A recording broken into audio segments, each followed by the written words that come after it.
Dans une escalade sans précédent, la guerre menée par la Russie a désormais atteint l'industrie de l'armement bulgare, après qu'une explosion majeure a ravagé un entrepôt de munitions dans l'usine militaire EMCO, près de Belitsa, à l'extérieur de Triavna. Un incendie de camion a été signalé sur le site peu avant qu'une série d'explosions ne déchire l'entrepôt de munitions, tandis qu'environ 300 travailleurs et résidents des environs ont été évacués et qu'aucune victime n'a été signalée. EMCO fournit l'Ukraine depuis 2014 et les autorités bulgares ont déclaré que plus de la moitié de la production de munitions du pays atteint l'Ukraine directement ou indirectement. Les habitants ont rapporté de fortes explosions alors que la fumée se propageait dans la forêt environnante, tandis que les autorités ont activé le système d'alerte d'urgence nationale de la Bulgarie, bouclé la zone et envoyé des équipes de pompiers et de police sur le site. L'explosion a donc frappé une installation directement liée à l'approvisionnement en munitions de l'Ukraine, faisant entrer les conséquences de la guerre au sein de l'industrie de défense bulgare. Aucun auteur étranger n'a été officiellement identifié dans l'explosion, mais EMCO et son propriétaire, Emilian Gebrev, sont apparus à plusieurs reprises dans des enquêtes sur des opérations de sabotage russes présumées au cours de la dernière décennie. Les procureurs bulgares ont enquêté sur 6 ressortissants russes en lien avec 4 explosions sur des sites d'armement entre 2011 et 2020, dont un dépôt d'EMCO à Lovnidol. Ce schéma s'est également étendu au-delà de la Bulgarie lorsque des explosions ont détruit des dépôts de munitions dans le village tchèque de Vrbětic en 2014. Et les enquêteurs ont découvert plus tard des liens entre le site et EMCO, bien qu'il reste difficile de savoir quelles munitions de l'entreprise étaient réellement visées. Gebrev lui-même, un important fournisseur de munitions pour l'Ukraine, a été empoisonné à Sofia en 2015 avec son fils et un cadre de l'entreprise. Les procureurs bulgares ont par la suite inculpé 3 Russes pour ces tentatives de meurtre, tandis que des enquêtes ultérieures ont lié la même unité du GRU à l'empoisonnement et au sabotage du dépôt de munitions. Cet historique ne prouve pas que la Russie est à l'origine de la dernière explosion, mais il a immédiatement ravivé les soupçons de sabotage russe.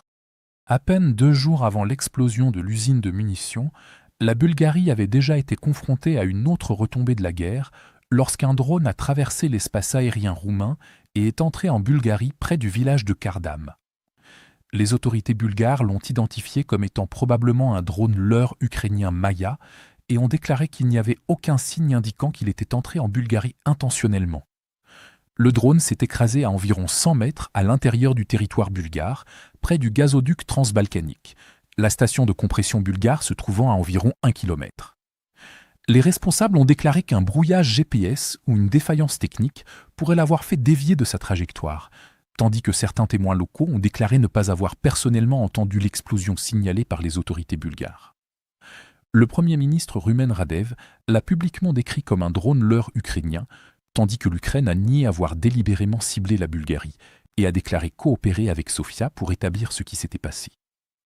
Entre-temps, la Bulgarie s'est orientée nettement vers un gouvernement beaucoup plus sceptique quant au soutien à l'Ukraine. La Bulgarie progressiste de Rumen Radev a remporté 44,6% des voix en avril et 131 des 240 sièges parlementaires, avant que le Parlement n'élise Radev au poste de Premier ministre en mai. Puis, en juillet, la Bulgarie s'est retirée de la coalition des volontaires soutenant l'Ukraine, Radev déclarant que le pays ne participerait pas à un groupe engagé à poursuivre l'assistance financière et militaire à Kiev. Le gouvernement de Radev a, au contraire, commencé à pousser la Bulgarie vers une position plus favorable à Moscou au sein de l'UE et de l'OTAN, tout en éloignant le pays d'un soutien militaire plus approfondi à l'Ukraine. Mais si l'implication russe dans l'explosion de l'usine de munitions est confirmée, Moscou aurait effectivement attaqué l'industrie de défense de l'un des gouvernements de l'UE les plus favorables à l'amélioration des relations avec la Russie. Dans l'ensemble, la dernière explosion montre comment la pression russe suspectée contre l'approvisionnement militaire de l'Ukraine peut créer un problème politique direct, même pour un gouvernement qui se rapproche de Moscou. Chaque attaque liée à la Russie ou opération de sabotage suspectée sur le territoire bulgare sape directement l'argument selon lequel un gouvernement pro-russe peut rendre la Bulgarie plus sûre. Cela augmenterait également la pression sur les institutions de sécurité bulgares pour renforcer la protection de l'industrie de défense du pays, même si le gouvernement cherche à établir une relation plus favorable avec Moscou. Si l'implication russe est finalement établie, Moscou aurait créé son propre problème stratégique en amenant la guerre directement en Bulgarie et en affaiblissant les arguments politiques en faveur de liens plus étroits avec la Russie. Chaque reportage que vous regardez demande du temps, des recherches et beaucoup de travail pour être produit. En devenant membre de la chaîne, vous soutenez directement l'équipe et nous aidez à continuer à créer une couverture détaillée et indépendante.